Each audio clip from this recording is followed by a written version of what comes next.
Good evening and welcome to POLiTAKES, Reimagining Pakistan. In my recent online interview with Republican politician Sajid Tarar, I posed a pivotal question. What is the world's problem with Pakistan? Tarar, hailing from Mandi Bahauddin, pursued law studies at the University of Baltimore. Renowned as a close aide to the former US President Donald Trump and an advisor to the Republican Party's election campaign for the upcoming US presidential elections in 2024, Tarar provided insights into the concerns the West harbors about Pakistan. There are four key issues troubling the West regarding Pakistan: geographic location, nuclear weapons, double games, and support for the Taliban. Pakistan has traded its geographical location for meager gains. Without borders shared with India and Afghanistan, Pakistan would be as inconspicuous on the world stage as Burma and Nepal. In the US, Pakistan has garnered a reputation for engaging in duplicity, rendering itself an unreliable global partner. This perception stems from the actions of its corrupt ruling elite, fixated on acquiring properties in Toronto, London, and Dubai, with funds procured from the IMF and other sources on behalf of the US. Pakistan's dealings with the West and the US are perceived as serving personal interests of the individuals rather than those of the nation. Moreover, Pakistan's perceived support for the Taliban has strained its relationship with the US, a force they have combated for 2 decades, resulting in an exit from Afghanistan with minimal tangible results. Tarar highlighted a discernible rift in Indo US relations in recent years. The burgeoning Indian economy and its expanding influence in the global south, particularly the Pacific region, have become sources of concern for the US.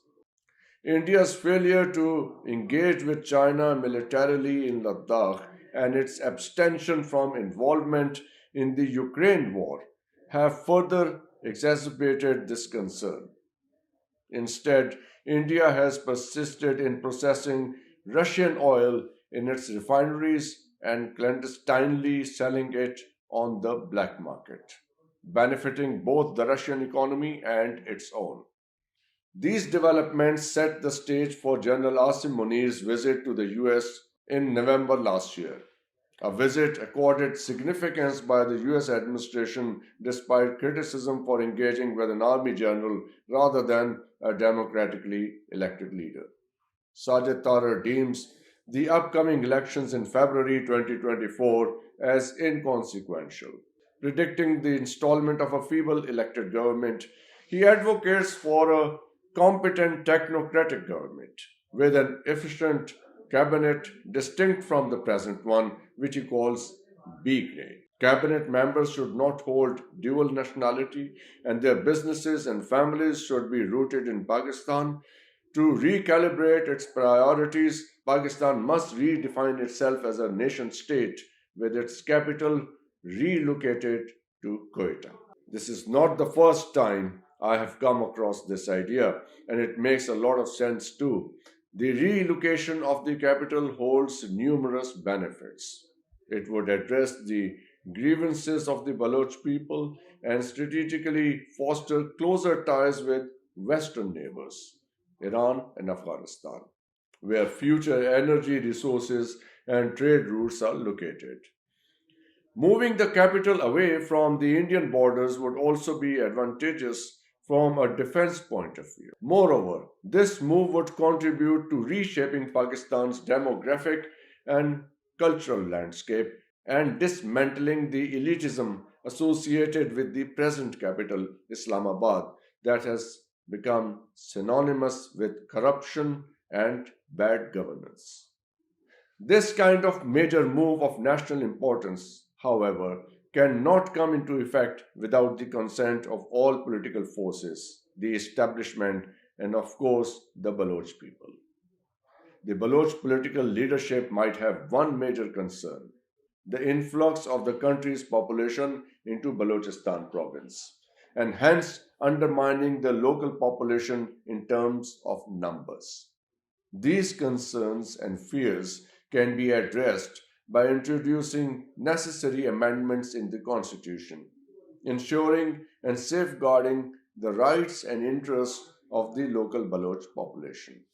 If it were to happen, it would put an end to Punjabi dominance in the country's affairs once and for all. Writing this also brings to mind Henry Kissinger's reflections that Pakistan must decide whether it is a country or a cause.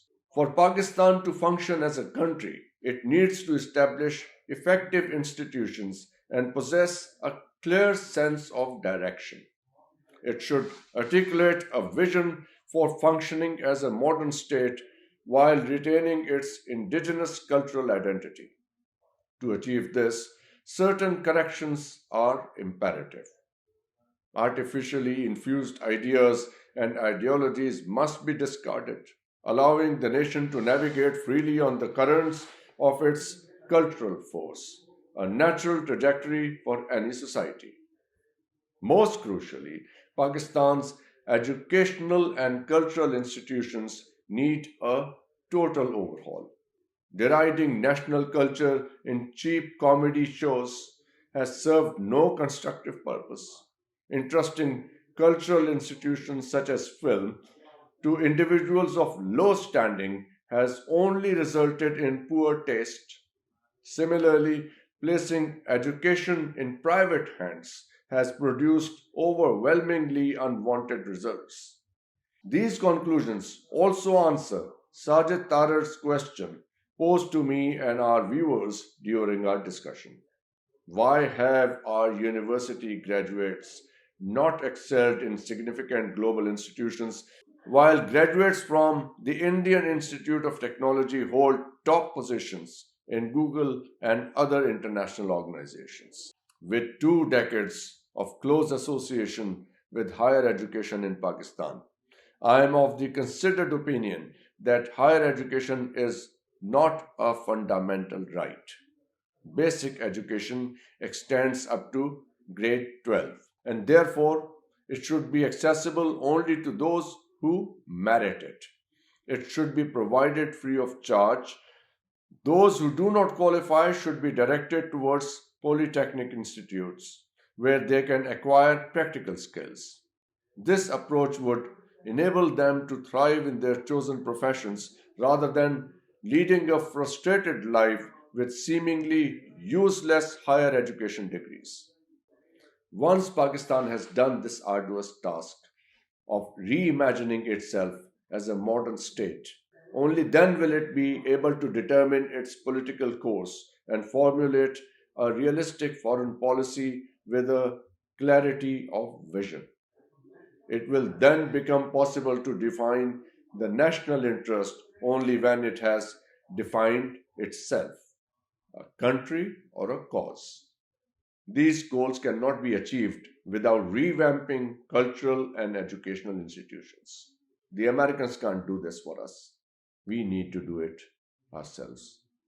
Thank you very much for watching.